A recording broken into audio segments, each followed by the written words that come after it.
month, Jamal McGlory That's said. the When did point. Jamal Listen, McGlory I win Player of think the Month? When? Bro, that's a I lie. don't care about no When did Jamal goddamn player of the McGlory win month. Player of the I'm Month, pretty man? sure When? Jeremy Lin got player of the month. He did. That's But he not the wasn't a point. role That's player. not the But he point, wasn't a though. role player. He wasn't a role player. Jeremy Hey Lin Johnny, was a stop. role Hey Johnny, player. That's not stop. how. When was Stop. Jeremy Lin a Fam. role Stop. player? That's not Stop. the What you point. talking This about? is this Bro, is the Jeremy thing about Lin, that's this not is the thing the about point. resumes. Even when That's you not put it in the point. context, I think a That, league MVP is better than a scoring title.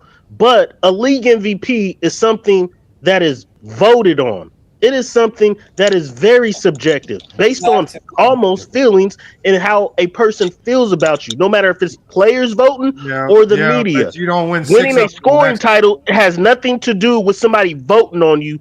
That is something that you actually did. That's concrete in the league. So even though we weigh a of MVP more than a scoring title, still a MVP is subjective. Why a scoring title is concrete. Are you So telling me a scoring title is the same as MVP? Are you really? Are you really? that's not what the. That's No, not I what I want to know. said. I want to know who's. I Cool. want to know who's I a. want I want to know Why are who's a y'all role player playing here. dumb? True. Why Who's would a you role ask a player question here? like that? That's not what I said. I'm Who's trying a to get role what you player getting here? Who's a role player here? These are the guys that got the most player of the months. Who's a role player here? Who? Name them. Show it to me. Who's winning? These are the guys that's winning the most play for the last 20 years. Won the most player of the month each season. Why you show have me this stat? Show me a role player. I don't care, hey, Johnny. Player of the month is No, I still a want to small sample know. size. No matter who wins it, that's the point. No matter who wins player of the month, it's a small sample size to achieve it. But So that's out of not all what. But those that's not what players, they say for wait. Finals Out of all MVPs. those players, you telling me that Russ was the number one option? Yeah, but and you know what? Yeah, He is right. Hold on. If Russell. you don't want to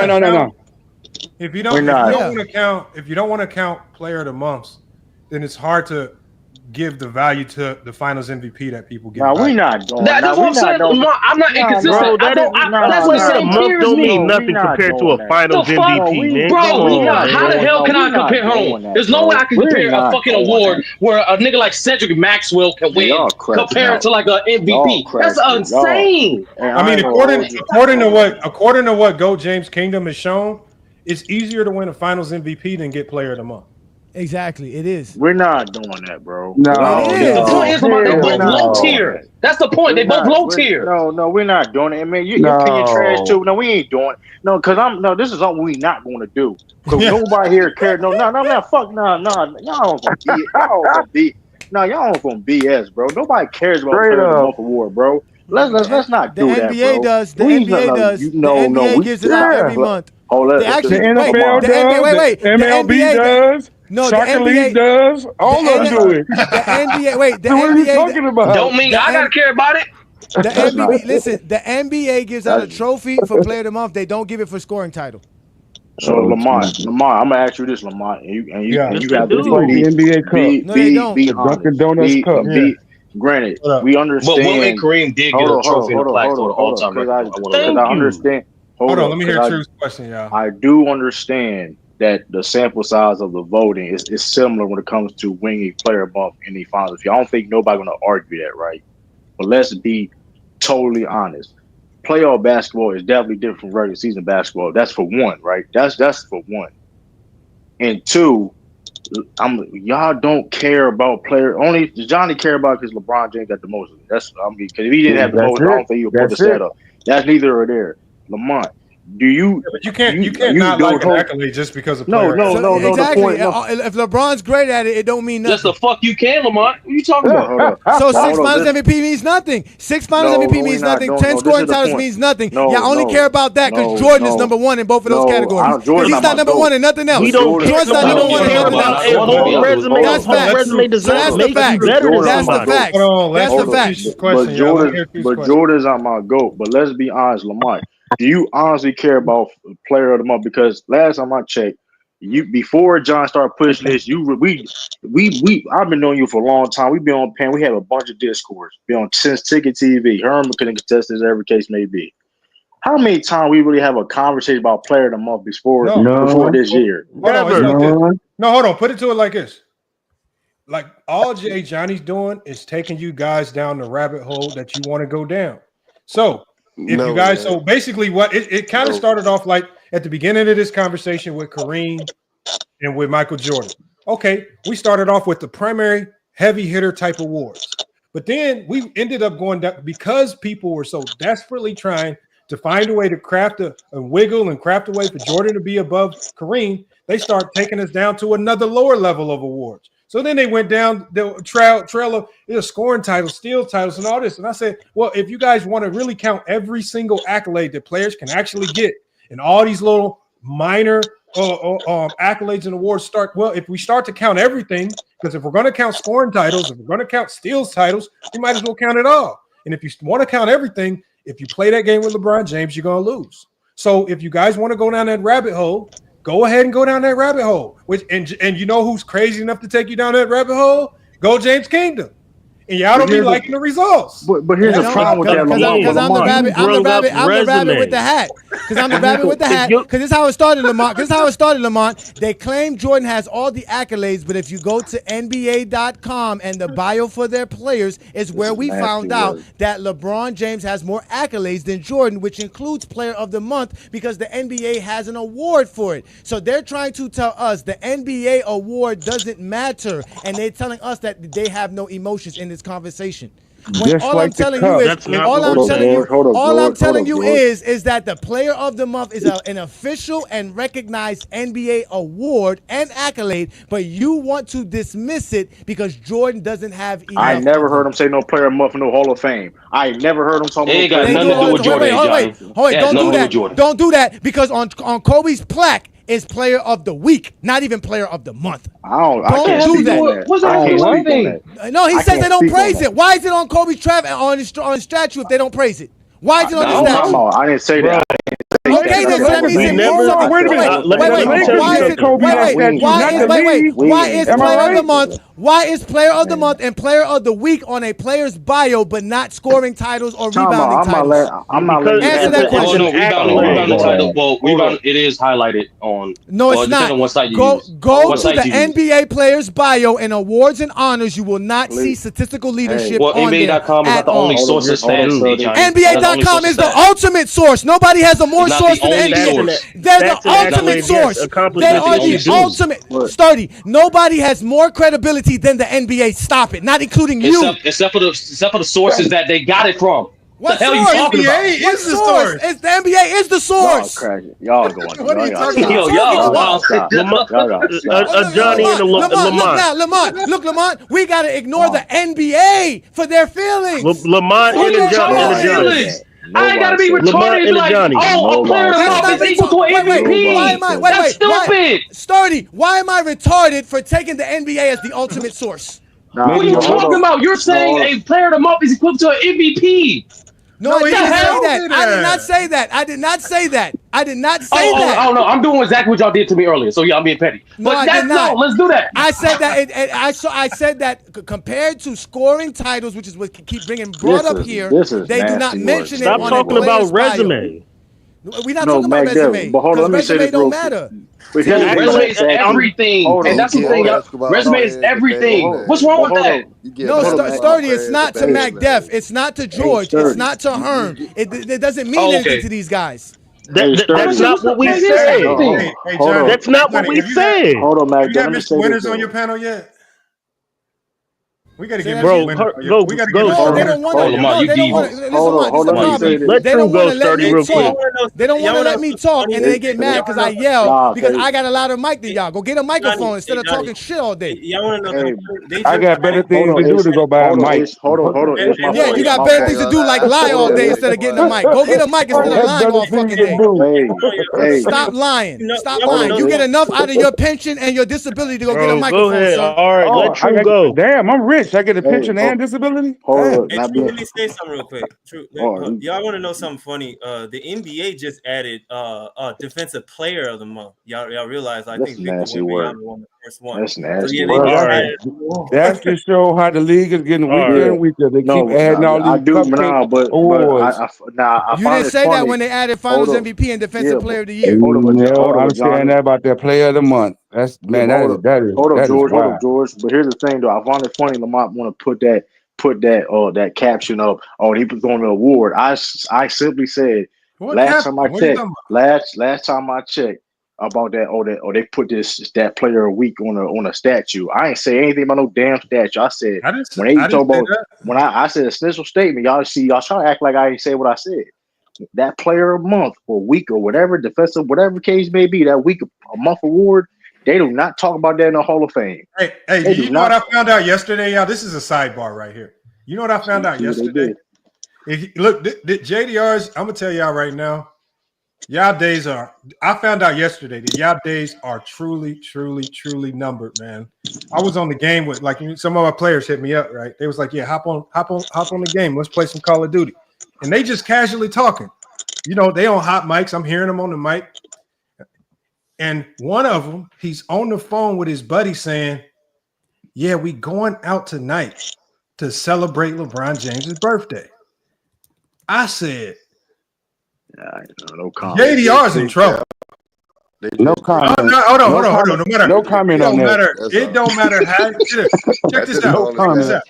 Hold on, y'all. Hold on. You can say what you want, but what I'm saying is, y'all need to get y'all facts and ducks in order right now, because when y'all time is up, y'all about to get washed out like a motherfucker, man. Y'all about to get washed out. But that's not today. Nah, ain't no. Let me prove something. And the Let me problem prove is something. Resume. The way y'all argue for Jordan now, it's gonna be very easy for them to come cook and barbecue y'all when Man, you it's got time niggas to- No, it just sounds like your players, like I say, they kind of destined for LeBron, going out and celebrating another man's birthday. It's no different than standing That's destined in a outside. motherfucker. It's no different than standing outside in the cold for That's 12 hours destined in for a a pair of motherfucker. sneakers. It's That no different. is It's real no destined. different than standing outside of a clothes for or robbing somebody for some sneakers. It's no difference. It's People don't no do that no different. more. That People is don't do that no real more, Johnny. They still do People that to don't do this that. day. Nah, Johnny. Nobody doing that no more, Johnny. Come But on, he's technology. still out. But he's still out selling his People- sneakers. That don't make no sense. Hey, That's y'all, business. It's the fandom. So why can't That is why can't we go business. why We're can't we not go celebrate LeBron's birthday comparing a while $1 billion. We're not you comparing no $1 million business think kid wearing a celebrating pair of a sneakers make you birthday. What are we doing? Hey, at the end of the day, it don't matter what y'all want to call it. I just want to Hey. tell y'all are on a ticking time bomb right now. And like I say, y'all about to be done with it in a second, man. Bro, we said there's gonna be a Michael lot of y'all Jordan getting is the fired GOAT. from y'all jobs. It's gonna be a lot of stuff going on when y'all time My is up. God. It's over for Yes. Jesse We Jeffers. said Michael Jordan's the GOAT after 93, built a statue, and said the best there is, best there was, the best there ever will be. Not based on a resume. Not based on his resume. It was based on what they actually saw and what he actually did. No, hold on. But Mac, we know you're lying because we know half y'all couldn't afford cable, so we know y'all really wasn't watching anyway. Oh, y'all be lying. wow. Oh, Y'all be lying wow. saying y'all was watching. They didn't build a definitely statue. wasn't watching before You got it. 93. You definitely wasn't watching before 93. That's facts. That's My facts. whole point is that they built a statue and called him the GOAT, knowing Kareem, knowing Bill Russell, knowing Will Chamberlain, knowing Magic and Bird. Who did They that? still Who's built the statue Who's and they? put those words there. Who's The they? Chicago Bulls. Exactly, the Bulls did that. That's the Okay, then. Chicago My Bulls. whole Chicago point Bulls is what we that should they be listening that the public, first of all, the public and the Chicago Bulls and NBA, David Stern, don't say the media pushed Michael Jordan as the GOAT and then all of a sudden say they put that there. No, we believe that he was the GOAT. The media pushed it, the NBA, but we didn't call him the GOAT based on resume because the GOAT was never based on just your resume. You have to have a resume, of course, but it wasn't based on just that. Jordan didn't have the resume in 93. Jordan didn't have the resume in 93. So he can't be the GOAT in 93. Yes, he didn't have it then. He didn't have the resume, Mac. He did not have the resume. Johnny. If I said we're calling you the GOAT, not based on your resume, why would you say Jordan didn't have the? Why would you bring up resume? You have to have the resume to be in the conversation. He's not in the conversation to even be put in there. He's not in the conversation. So again, we're going to talk about resume. That's what I'm saying. If I said he's not the GOAT based on his resume, it's not based on just his resume. It's not based That's on nothing not but what it your was based feelings. on. Exactly. No, but I Mike, felt the way. can you admit that it was based on the media wanting to push him as the face of the NBA, so they pushed the GOAT narrative for him? No, 93. 93. I'm not saying after 98 he didn't have an argument to be in the conversation. I'm saying in 93, where we all know he did not have the resume to even be in the conversation. Can you honestly admit that around 91, 92, and 93, the NBA and the media had they had a concerted effort as far as pushing Jordan as the face of the league, and one of those elements was to have the media tell everybody he was the GOAT. So they started pushing that narrative, even though he wasn't the GOAT at that time, nor did he have a GOAT resume. Again, The media didn't push Michael Jordan. Michael Jordan did what he. That's a lie. Can I finish? That's a lie. Michael Jordan did. Michael Jordan did what he did Can we ask on George? the court. You guys George keep on might be the saying that he only doesn't person have a here. GOAT resume after 93. I George is would the think only 7 scoring titles. Hold on, George. Let me finish. Let me finish, George. Hold on. No, let me ask George, because George's the only one that might have actually lived through that time and like had the awareness and wherewithal to actually know what the hell was going on. George, based on what you saw in that time, and we'll ride with whatever George says, even though he's a JDR. I'm a Kobe fan. Did the media have a concerted effort based on what you saw in the late 80s or whatever, whenever Jordan were they overly pushing Jordan to be the GOAT before he was actually the GOAT? It was 50-50. It was half his style of play and the media. I'll take that. I'll take that. And I can actually to a certain degree agree with that, because his play, his talent merited it, but his resume didn't merit it. What the fuck I said? Yeah, but at the end of the day, there's a ton of players who we can say have the talent to be in the conversation. But if you don't have the resume to be in the conversation, you're not going to be in the conversation. Your resume is what gets you in the conversation, not your talent. Bro, if Michael Jordan never came back and had a retirement at 93, he was not going to be the GOAT. Jordan the same way we talking about him now. That's because the media filled your head with that, not because he's actually the GOAT. If he doesn't come back, so 7 scoring. Hold on, so 7 scoring titles being tied with. Let's just talk about 93. Forget it, 96 through 98. 7 scoring titles being tied with Will Chamberlain for most scoring titles all time. 3 Finals MVPs, 3 championships, and 3 peats. Kareem. Hold on, let me finish. A defensive player of the year, led this league in steals 3 times. He's still what? He's still way 3 behind league Kareem. MVPs. He still has 3 league MVPs. We still would way still be behind talking Kareem. about Jordan the same way. No, he's not, because he's not even going to be close to the conversation. Bro, who else has 3? Yes, he is. 3 league MVPs, 3 finals MVPs, 7 scoring titles. How is that close to? And he's averaging 32 points per game, 34 in the playoffs when he retires. Yes, we would. How is that close to Kareem's resume? Nobody's saying it's close to Kareem's resume. My point is that we would still be talking about him the same way. Y'all keep on going to resume like that's the end all be all. Oh, MacDef, the reason why we talk about Kareem's resume, because when people say that there's a standard, the standard for the GOAT was Kareem. If you don't live up to that standard, because you guys even talk about it with Jordan so much, because y'all say the standard is 6-0. Well, the standard was Kareem. Wasn't the standard before Jordan was Kareem?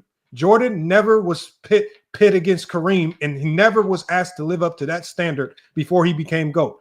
All they did was they created a new narrative and they created a new standard and just said, "Here you go, Jordan. You're the GOAT, irregardless of what the standard was before you." And all they did was they said, "You're going to make the new standard. We're going to completely, almost essentially erase Kareem Abdul-Jabbar and we'll just kind of start from where Jordan is." And that's eventually what ended up happening. People forgot about Kareem Abdul-Jabbar. They forgot about Wilt. They forgot about Bill Russell. They forgot about the Dr. J's. Right? And they slowly, as we start to look at people's lists, they're forgetting about Magic and Bird. Oddly enough, that's how crazy what they did with Jordan has been. They have completely wiped out players who played prior to Jordan, who were in those conversations, because they created a new standard in Michael Jordan. And the highest standard was Kareem Abdul-Jabbar. And I think the league knew Jordan, with the way he was coming in and out the league, quitting and showing up whenever.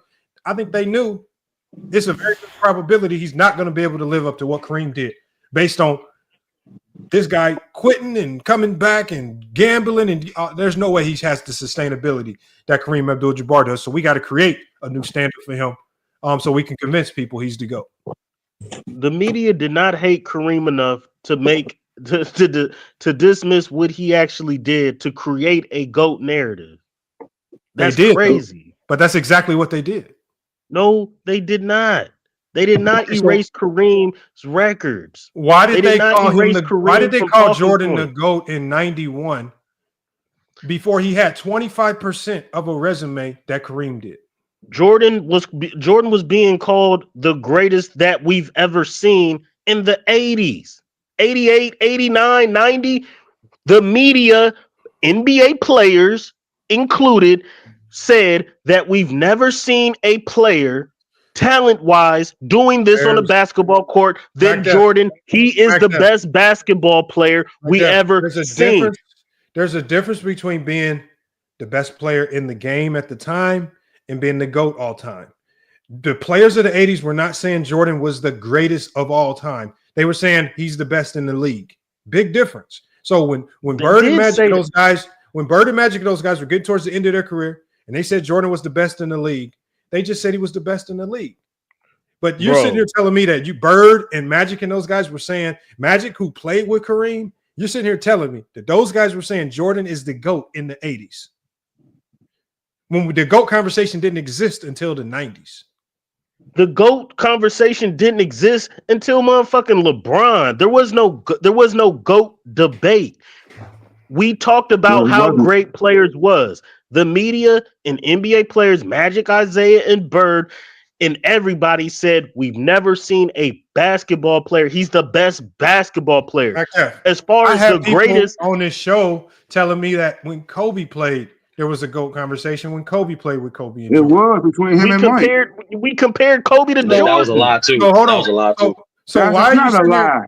So why you telling me that it started with LeBron when I have people who are from LA saying, yeah, we had conversations when Kobe, just like, and so now you're just Mhm. making up when the GOAT conversation started. We So know the GOAT so conversation. again, We know that they created a new GOAT conversation. They created a new GOAT narrative for Michael Jordan in the 90s. They had to create the new narrative, and basically they had to sell everybody on the cultural impact. The marketability, the Nikes, the shoes, the talent. They sold you on everything but the resume, and they hid and shielded you from showing you Kareem's resume to propagate Jordan as a marketable player, talent. We've never seen this before. The black cat, everybody's scared of him. They sold him as something other than his resume. Okay, and then they promoted the passing of the torch. I don't remember all that. I'm not. Oh, that's what I know. I know. I know. No, I'm just saying. No, I'm just saying. I don't remember. What you want me to do? You ever act like I remember Lamont, that? I'm like, I in don't remember that. barbershops, in schools, at jobs, did we talk about who the greatest players was? Yes. Yes. But as far as a media tyrant, the way it talks about the GOAT debate day in and day out, no. We did not grow up. I did not grow up watching ESPN talking about a GOAT debate. Mac Def, they weren't debating anything. They were telling you who the GOAT was, and they were honing it into your heads. Jordan's the GOAT. Jordan's the GOAT. They basically imprinted. They didn't even make it to debate. They didn't even allow Kareem to come into the conversation. And anybody that wanted to bring him into the conversation, they made sure that person wasn't on mainstream media. But mainstream media sold you on Jordan, Jordan, Jordan, Jordan, Jordan, Jordan, and they made it seem like no one else was in the conversation but Jordan. So when you talk about GOAT debate, yes, there was never a debate because the media sold you on the best player is Jordan. We've never seen nothing like this. He's a God. He's Jesus. He's a backclap. All these, though the media told you who the GOAT was, you guys ran with it. And y'all completely forgot that Kareem Abdul-Jabbar ever existed. No, and now when you have to reflect back on it, and now that you have to reflect back on it, you're not willing to say, damn, we made a mistake in falling for the media trick. You're just going to double down on it and be like, yeah, it's scoring titles, this X, Y, and Z. Y'all forget that they made him the GOAT in 91 before he even had all the scoring titles, before he had the championships, before he had all these accolades that he only got in 1998 when his career I agree. It wasn't the resume that put the media Jordan as the told you. GOAT. No, it's what again. We've never seen a more talented, better basketball player than Michael Jordan from 88 to 90. We said he's the greatest. We've never seen a player like this. He's better than Magic. He's better than Bird, Kareem, Wilt, Bill Russell. Based on what our eyes saw of him on the basketball court. Then the man had the nerve to have the resume as far as accolades and numbers and scoring to go with it. Hey, look, I'm reading from here. It is right here. This is Basketball Encyclopedia, and this was written by Dr. Edwin Bruns. Speaking on Google. Right, no, I'm just giving you the research from somebody that's actually studied it. He says right here, the media's portrayal of Michael Jordan as the greatest of all time, GOAT, gained significant momentum following his first NBA championship in 1991. The victory was pivotal in shifting public perception as Jordan demonstrated his ability to lead the Bulls to the pinnacle of success. Prior to this achievement, there were doubts about his capacity to elevate his team to championship status despite individual accolades. It says, in the years following the initial championship, Jordan continued excellence and accumulation of titles, further solidified the media marketed GOAT status in the eyes of fans. His 6th NBA championship, 5 MVPs, 6 finals MVPs are free. That's his resume. Listen to what I'm saying. Are frequently cited as evidence of his unparalleled impact on the game and GOAT status. So, even according to his research, you guys hand-selected bits and pieces of his resume to push to the masses as to why he was the GOAT. He was labeled the GOAT before he even accumulated an entire resume. Before he had any of it. And so y'all gave it to him. It was all media contrived. Okay. The media sold you on it with the shoes, with the slogans, with the video games. They sold you on all that. Y'all fell into the trap. And he still, even after all of that, he still did not have the resume that Kareem Abdul-Jabbar had. Okay. Let's ask ChatGPT who was most media driven. Oh my God, LeBron no, or Jordan. Hold on, let me ask you. Lamont, you're proving my point, bro. We called Jordan the GOAT, if you want to say that. We called him the you didn't best. call it. The media called him that. You didn't call him nothing. Yes, we did. The media called you to go. You wasn't calling him to go to 91. You don't even remember what you was doing in 91. Lamont, we all said Jordan was the GOAT. No, nobody, bro.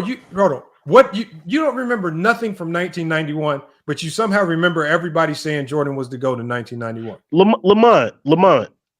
When the Dream Team played in 92 at the Portland Arena, I was there. So can I finish my sentence? Bro, just because you were there, what did you eat? What did you eat bro. All right, fam. What you get from the concession stand? Did your mom get you a hot dog or a hamburger? You got it, fam. You ain't got to put mamas and daddies in this, fam. It's not that. It's not that serious. It's not that serious. I was there. So to tell me that I don't remember stuff, I just proved that you were alive. I didn't say the man said in 91 after Jordan won his title, it put it in public perception that he was the greatest after he won his title. The reason for that is because the media said Jordan can't be. Hey, hold on, George. To answer your question, I got it for you right here. Do you want to hear it? Yeah, let me hear it. Okay, let's hear it. Is that from ChatGPT? Yes. Okay. You want to put it on the screen so you can see it? Nah, you can read it. Okay, it says right here. So I asked, who was pushed by the media more, LeBron James or Michael Jordan? So it says, the question of whether LeBron or Michael Jordan was pushed by the media more depends on the era, platforms, media strategies used. It talks about the things that were used during Jordan's career. Michael Jordan. Jordan's rise coincided with the explosion of cable TV, global reach of sports networks like ESPN in the late 80s and 1990s. It says, the commissioner, David Stern, actively marketed Jordan as the face of the league to grow its popularity worldwide. This included iconic campaigns like Be Like Mike by Gatorade and Nike's Air Jordan branding.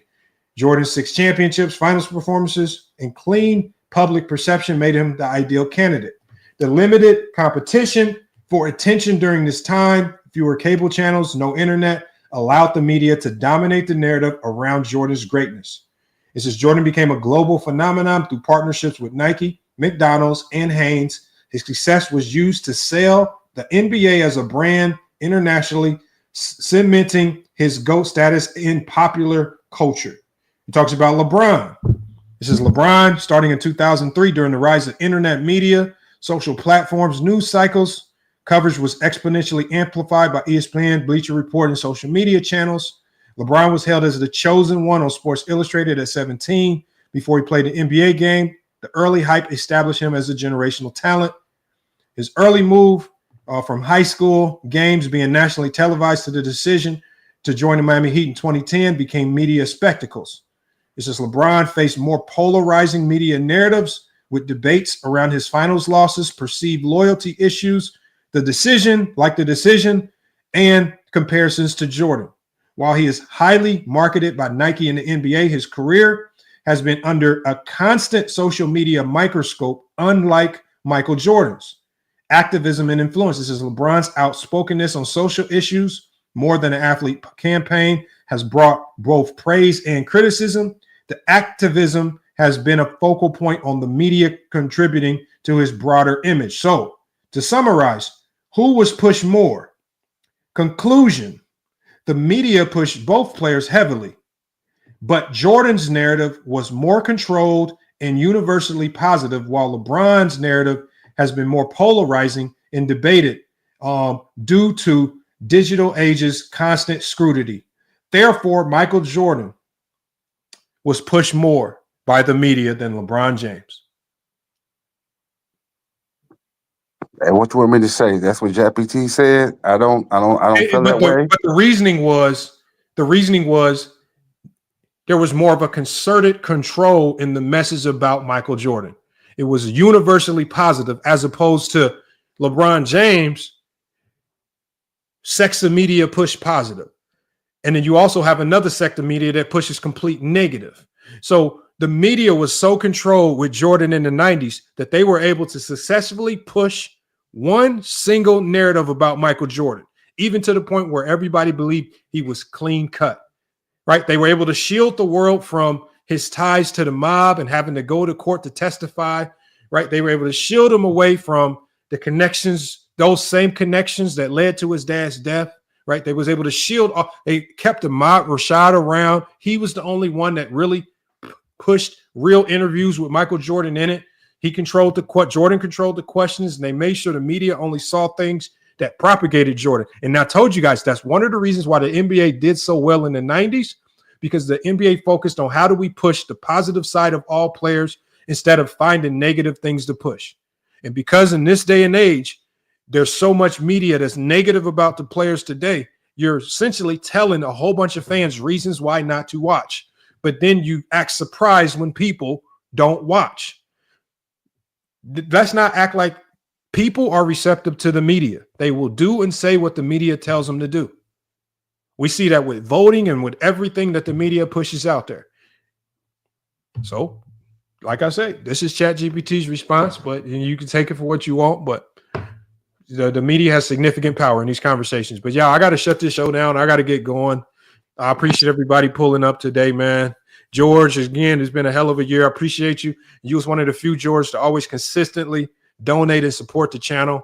So I definitely got to make sure you get your flowers for that, man. So I definitely appreciate you, George. I know we don't agree on everything, but I definitely appreciate everything you've been doing, showing up to the shows, always in the chats, always in the comments. And then on top of that, always donating. Even on days when I'm not even live, I look up and I got a donation from George, and I'm like, what the hell? I wasn't even live. So you got to give a big salute out to people like George Sturdy, who's always helping on the back end, research, things like that. Same with Ishmael, doing a lot of things on the back end, research. Same with True the King. Go James Keenan for helping hold the channel down when I haven't been going live as much because of the basketball season. I mean, it's a lot of appreciation I can throw out of different people, different places. Everybody in the chat, man, who shows up. Najee, the autism boy, he's always in the chat supporting and helping, man. So just want to show some appreciation to the people that have been here from day one.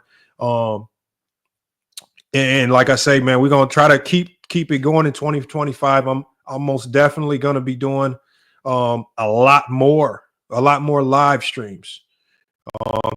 It's just about balancing and finding time to do it. And I think I have a setup now to where I can get live a little bit more. And then as our season, because right now we're on our Christmas break, but as the season starts back up, my lives are probably not going to be as long as this one. As we're going on 5 hours. but the lives will still be at least 1 to 2 hours. We're just gonna have to shorten the length of the show, right? And I think that's also gonna give the show a different feel as well. And then also as we end, let me go ahead and drop Sturdy out. Also as we end, make sure, man, y'all stay on the lookout for our promo. We just partnered up with Layup. The link has been in the chat all night, but hopefully you guys, we can get some of you guys to sign up for Layup, especially once we drop that promo. I think you guys are going to be extremely ecstatic with what they have to offer, and an ability to bet and not necessarily bet, but you can partake in some of these parlays and get in on the action without necessarily having to risk your own money. And I think that's one of the biggest things right there. You still have an opportunity to win.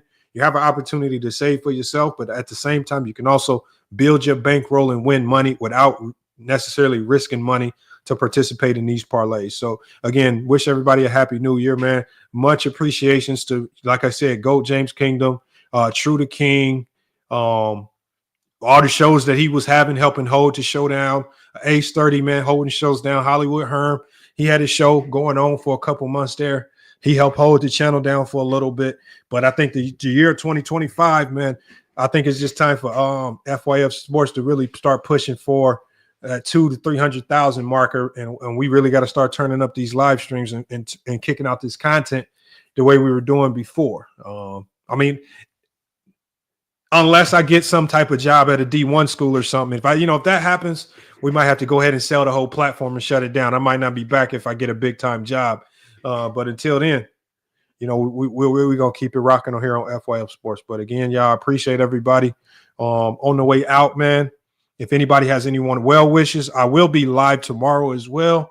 So on the way out, if y'all have any well wishes or y'all want me to give a shout out for anything, tomorrow we're also going to be doing a small 1 to 2 minute tribute to LB.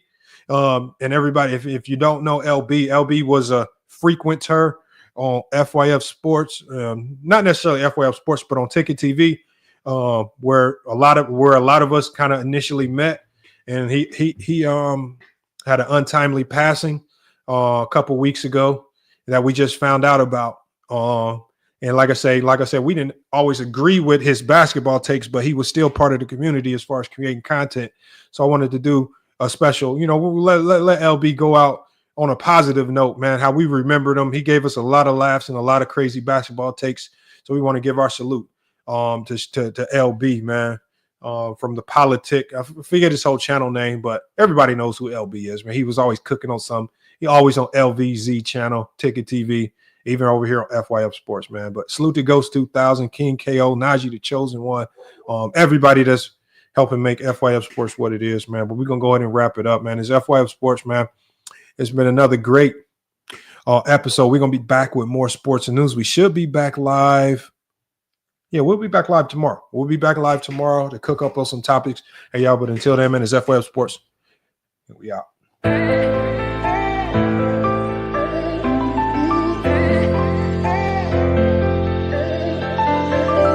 Yeah, we done came from the bottom, mad that we up, but I don't hear him talking. Started with knowledge inside of my noggin. We took a dream and then we started blogging. Put my city on the map now. I'ma say how it is and I don't back down. On the road to 100K, we finna act out. We gon' show them that we not just in the background.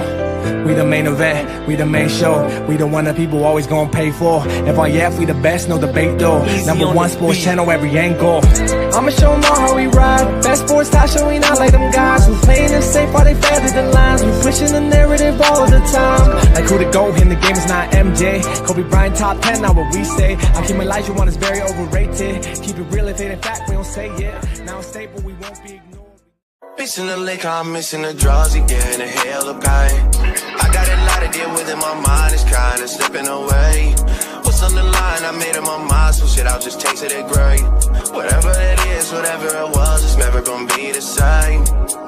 How do I explain what's been going on with me? You say that I changed, but you didn't know the old me. I think that I saved you, tell me who gon' save me. I'm way too fucked up in this club, I'm ashamed, baby. You say that I changed, but you ain't really know me. When I'm around my dogs, girl, they just can't control me. spend my time right, using every second of it. Trying to spend my time right, using every second of it. Before it's too late, girl, before it's too late. Can I speak my mind right, girl, before it's too late. I've been moving backwards, rolling up the backwards. Out of being dashed. Do you have my back, girl, before it's too late? Can I say my piece, girl? You know what you mean to me. You just keep it real with me.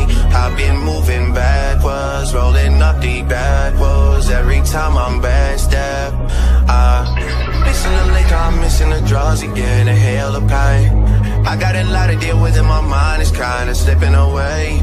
What's on the line? I made up my mind, some shit I'll just take to the grave. Whatever it is, whatever it was, it's never gonna be the same. Floating again and I'm running the map. They say the best defense is just to attack. Hopping through too much, it's hard to attach. All this going on is being hard to relax. Gotta get up, gotta get it again. They ain't get the message, we spinning again. I feel my back, I'm just leaving it in. Get what they want, then they leaving again. I cannot act like this ain't nothing new. Been getting smarter with all I've been through. Nowadays, I'm more rewarding than truth. Tired of keeping it G just to lose. Let it all out when I step in the booth. We're there for some months, now it's time to recruit. Met the investments, it's time to recoup. It's time to recoup, but how do I explain what's been going on with me? You say that I changed, but you didn't know the old me. I think that I saved you. Tell me who gon' save me. I'm way too fucked up in this club. I'm ashamed, baby. You say that I changed, but you ain't really know me. When I'm around my dogs, girl, you just can't control me. Trying to spend my time right, using every second of it. Trying to spend my time right, using every second of it. Before it's too late, girl, before it's too late. Can I speak my mind right, now before it's too late. I've been moving backwards, rolling up the backwards. Every time I'm backstab,